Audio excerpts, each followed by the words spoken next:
ಎಲ್ಲ ಕನ್ನಡಿಗರಿಗೂ ನಮಸ್ಕಾರ. Shweta mother daily updates YouTube ಚಾನಲ್ಗೆ ಎಲ್ರಿಗೂ ಸ್ವಾಗತ. ಇವತ್ತಿನ ಟಾಪಿಕ್ ಏನಪ್ಪ ಅಂದರೆ, ಗರ್ಭಿಣಿ ಆದಂಥವರು ನಿಮ್ಮ ಡೆಲಿವರಿ ಟೈಮ್ ಹತ್ತಿರ ಇದ್ದಾಗ ನೀವು ಕೆಲವೊಂದು ತಪ್ಪುಗಳನ್ನ ಮಾಡ್ತಿರ್ತೀರ. ಆ ತಪ್ಪುಗಳು ಯಾವ್ಯಾವು ಅಂತ ಇವತ್ತು ವಿಡಿಯೋದಲ್ಲಿ ಹೇಳ್ತೀನಿ. ವಿಡಿಯೋನ ಎಲ್ಲೂ ಸ್ಕಿಪ್ ಮಾಡೋದಕ್ಕೆ ಹೋಗಬೇಡಿ, ಎಂಡ್ ತನಕ ನೋಡಿ. ವಿಡಿಯೋ ಇಷ್ಟ ಆದರೆ ಲೈಕ್ ಮಾಡಿ, ಶೇರ್ ಮಾಡಿ, ಕಮೆಂಟ್ ಮಾಡಿ, ಹಾಗೆ ಸಬ್ಸ್ಕ್ರೈಬ್ ಕೂಡ ಮಾಡ್ಕೊಳ್ಳಿ ಅಂತ ಹೇಳ್ತಾ ವಿಡಿಯೋನ ಸ್ಟಾರ್ಟ್ ಮಾಡೋಣ.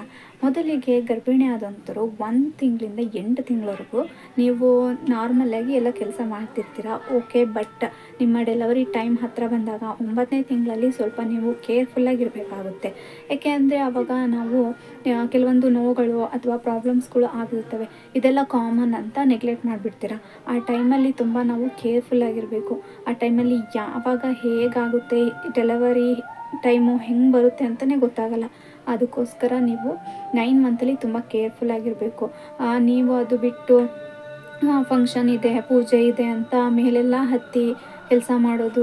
ಇವಾಗ ನಿಮಗೆ ಕೆಲವೊಬ್ರು ಹೇಳಿರ್ತಾರೆ, ಇಲ್ಲ ಮನೆಯವರೇ ಹೇಳಿರ್ತಾರೆ, ಚೆನ್ನಾಗಿ ಕೆಲಸ ಮಾಡು, ಚೆನ್ನಾಗಿ ಕೆಲಸ ಮಾಡಿದರೆ ಬೇಗ ಡೆಲಿವರಿ ಆಗುತ್ತೆ, ನಾರ್ಮಲ್ ಡೆಲಿವರಿ ಆಗುತ್ತೆ ಅಂತ ನಿಮ್ಮ ತಲೆಯಲ್ಲಿ ತುಂಬಿಟ್ಟಿರ್ತಾರೆ. ನೀವು ಹಾಗಂತ ಎದ್ದು ಕೂತು ಮೇಲೆಲ್ಲ ಹತ್ತಿ ಇಳಿದು ಕೆಲಸಗಳನ್ನ ಮಾಡ್ತಿರ್ತಾರೆ ನಾರ್ಮಲ್ ಡೆಲಿವರಿ ಆಗಲಿ ಅಂತ. ಆ ಕೆಲಸ ನಾವು ಎಷ್ಟು ಮಾಡ್ತೀವೋ ಅಷ್ಟು ಒಳ್ಳೆಯದು. ಬಟ್ ಈ 9 ಮಂತಲ್ಲಿ ತುಂಬ ಕೇರ್ಫುಲ್ ಆಗಿರಬೇಕು. ಅದೇ ಥರ ಮನೆ ಕೆಲಸನ ಚೆನ್ನಾಗಿ ಮಾಡ್ಕೊಂಡಿರೋರಿಗೆ ಸೆಕ್ಷನ್ ಆಗಿರೋದು ಉಂಟು. ಏನು ಕೆಲಸ ಮಾಡದೆ ಆರಾಮಾಗಿ ವ್ಯಾಯಾಮ ಆಗಿರ್ಬೋದು, ಎಕ್ಸಸೈಸ್ ಮಾಡ್ತಿರ್ಬೋದು, ಆ ಥರ ಮಾಡ್ಕೊಂಡಿರೋದು ನಾರ್ಮಲ್ ಆಗಿರೋದು ಉದಾಹರಣೆಗಳಿದ್ದಾವೆ. ಹಾಗಂತ ನೀವು ನಾರ್ಮಲ್ ಆಗುತ್ತೆ ಅನ್ನೋ ಕಾರಣಕ್ಕೆ ಮನೆ ಕೆಲಸಗಳನ್ನ ಬಗ್ಗಿ ಎದ್ದು ಮಾಡೋದು, ಆ ಥರ ಮಾಡೋದಕ್ಕೆ ಹೋಗಬೇಡಿ. ನೀವು 9 ಮಂತಲ್ಲಿ ತುಂಬ ಅಂದರೆ ತುಂಬ ಕೇರ್ಫುಲ್ ಆಗಿರಬೇಕು. ನೀವು ಚೆನ್ನಾಗಿ ಊಟ ಮಾಡಿಕೊಂಡು ಚೆನ್ನಾಗಿ ನೀರು ಕುಡೀರಿ, ಎಕ್ಸಸೈಸ್ ಮಾಡಿ, ವಾಕ್ ಮಾಡಿ, ನಿಮಗೆ ಟೈಮ್ ಫ್ರೀ ಸಿಕ್ಕಾಗೆಲ್ಲ ಯೋಗಗಳನ್ನ ಮಾಡಿ. ಅದರಿಂದ ನಿಮಗೆ ನಾರ್ಮಲ್ ಡೆಲಿವರಿ ಅಂಥದ್ದು ಆಗ್ಬೋದು. ನಾರ್ಮಲ್ ಡೆಲಿವರಿಗೆ ಮುಂಚೆನೇ ವಿಡಿಯೋ ಮಾಡಿದ್ದೀನಿ, ಅವನು ಬೇಕಾದ್ರೆ ಹೋಗಿ ಚೆಕ್ ಮಾಡ್ಕೊಳ್ಳಿ. ಹಾಗಂತ ನೀವು ಈ ಥರ ಮೇಲೆ ಹತ್ತಿ ಇಳಿದು ಬಗ್ಗಿ ಎದ್ದು ಕೆಲಸಗಳನ್ನ ಮಾಡೋದಕ್ಕೆ ಹೋಗಬೇಡಿ. ನೆಕ್ಸ್ಟು ಹೆಚ್ಚು ಭಾರವಾದ ವಸ್ತುಗಳನ್ನ ಎತ್ತೋದಕ್ಕೆ ಹೋಗಬೇಡಿ. ಆಮೇಲೆ ಇವಾಗ ಮನೇಲಿ ಯಾರೂ ಇಲ್ಲ, ಅಡುಗೆ ಮಾಡ್ಕೋಬೇಕು ಅಂತ ಗ್ಯಾಸ್ನ ಚೇಂಜ್ ಮಾಡೋದು, ಗ್ಯಾಸ್ ಸಿಲಿಂಡರ್ನ ಅದು ಚೇಂಜ್ ಮಾಡ್ಕೊಳ್ಳೋದಾಗಿರಲಿ, ಆಮೇಲೆ ಅಕ್ಕಿ ಚೀಲ ಸರ್ಸಾಡೋದು, ಆ ಥರ 9 ಮಂತಲ್ಲಿ ಮಾಡ್ಕೊಳ್ಳೋದಕ್ಕೆ ಹೋಗಬೇಡಿ. 9 ಮಂತ್ ಅನ್ನೋದು ತುಂಬ ಡೇಂಜರಸ್ ಮಂತ್ ಅಂತಲೇ ಹೇಳ್ಬೋದು. ಈ ಟೈಮಲ್ಲಿ ಆ ಥರ ಕೆಲಸಗಳನ್ನ ಸ್ವಲ್ಪ ಅವಾಯ್ಡ್ ಮಾಡಿ. ಫಿಲ್ಟ್ರ್ ನೀರ್ದು ಬಾಟ್ಲನ್ನ ಎತ್ತಿಕ್ಕೋದು, ಕೆಳಗಿಳಿಸೋದು, ನೀವೆಲ್ಲ ಮೇಲೆಲ್ಲ ಹತ್ತಿ ಏನಾದ್ರು ತಗೊಳ್ಳೋದು, ಇಳಿಸೋದು, ಆ ಥರ ಕೆಲಸಗಳನ್ನ ಮಾಡೋದಕ್ಕೆ ಹೋಗಬೇಡಿ ಈ 9 ಮಂತ್ಸಲ್ಲಿ. ತುಂಬ ಕೇರ್ಫುಲ್ಲಾಗಿರಿ ಈ 9 ಮಂತಲ್ಲಿ.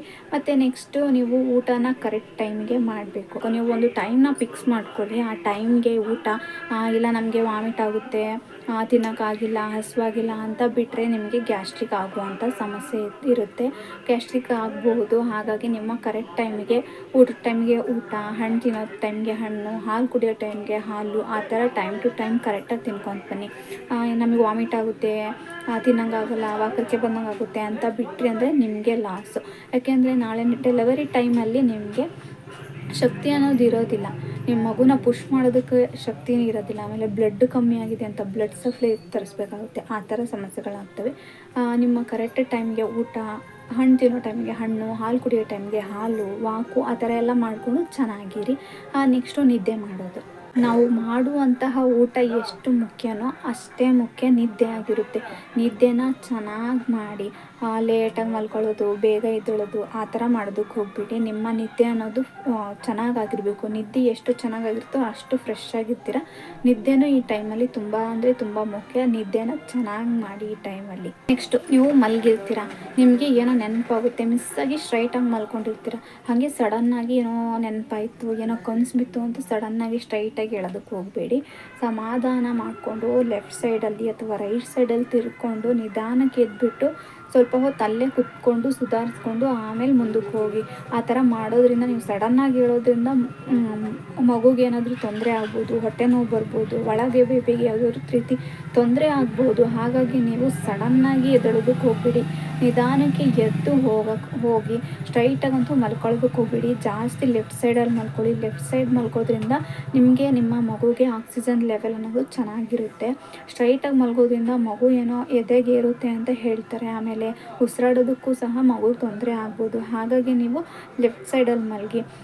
ನೀವು ಬೆಳಗ್ಗೆ ಎದ್ದೇಳುವಾಗ ಲೆಫ್ಟ್ ಸೈಡಿಂದ ರೈಟ್ ಸೈಡ್ಗೆ ನಿಧಾನಕ್ಕೆ ರೊಟೇಟ್ ಆಗಿ ಅಲ್ಲೇ ಸ್ವಲ್ಪ ಹೊತ್ತು ಕುತ್ಕೊಳ್ಳಿ. ಸಡನ್ನಾಗಿ ಎದ್ದು ಹೋಗೋದ್ರಿಂದ ತಲೆ ಚಕ್ರ ಬರ್ಬೋದು. ಹಾಗಾಗಿ ನೀವು ನಿಧಾನಕ್ಕೆ ಎದ್ದು ಕೂತ್ಕೊಂಡು ಸ್ವಲ್ಪ ಸಮಾಧಾನ ಮಾಡಿಕೊಂಡು ಆಮೇಲೆ ಎದ್ದು ಹೋಗಿ. ಇವಾಗ ನಿಮಗೆ ಗೊತ್ತಾಯ್ತಲ್ಲ ಯಾವ್ಯಾವ ತಪ್ಪುಗಳನ್ನ ಮಾಡಬಾರ್ದು ಅಂತ. ಜಾಸ್ತಿ ಕೆಲಸಗಳನ್ನ ಮಾಡೋದಕ್ಕೆ ಹೋಗ್ಬೇಡಿ. ಮನೇಲಿ ಬಗ್ಗಿ ಎದ್ದು 9 ಮಂತ್ಸಲ್ಲಿ ನಿಮ್ಮ ಡೆಲಿವರಿ ಟೈಮ್ ಹತ್ತಿರ ಇದ್ದಾಗ ಆಮೇಲೆ ಜಾಸ್ತಿ ತೂಕಗಳನ್ನ ಎತ್ತೋದಕ್ಕೆ ಹೋಗಬೇಡಿ. ತೂಕ ಎತ್ತೋದ್ರಿಂದ ನಿಮಗೆ ಹೊಟ್ಟೆ ನೋವು ಬರ್ಬೋದು, ಹಾಗೆ ವಜೈನ ಪೇನ್ ಬರ್ಬೋದು. ಹಾಗೆ ಮಾಡಬೇಡಿ. ನಿದ್ದೆ ಕೆಡೋದಕ್ಕೆ ಹೋಗಬೇಡಿ, ಸ್ಟ್ರೆಸ್ ತಗೊಳ್ಳೋದಕ್ಕೆ ಹೋಗಬೇಡಿ. ಲೆಫ್ಟ್ ಸೈಡಲ್ಲಿ ಮಲ್ಕೊಳ್ಳಿ, ಸ್ಟ್ರೈಟಾಗೆ ಮಲ್ಕೊಳ್ಳೋದಕ್ಕೆ ಹೋಗ್ಬೇಡಿ. ಈ ಎಲ್ಲ ಮಾಹಿತಿ ನಿಮಗೆ ಯೂಸ್ಫುಲ್ ಆಗಿದೆ ಅಂತ ತಿಳ್ಕೊತ ನಾನು ವಿಡಿಯೋನ ಎಂಡ್ ಮಾಡ್ತೀನಿ. ವಿಡಿಯೋ ಇಷ್ಟ ಆಗಿದೆ ದಯವಿಟ್ಟು ಒಂದು ಲೈಕ್ ಮಾಡಿ. ಎಲ್ರಿಗೂ ಧನ್ಯವಾದಗಳು.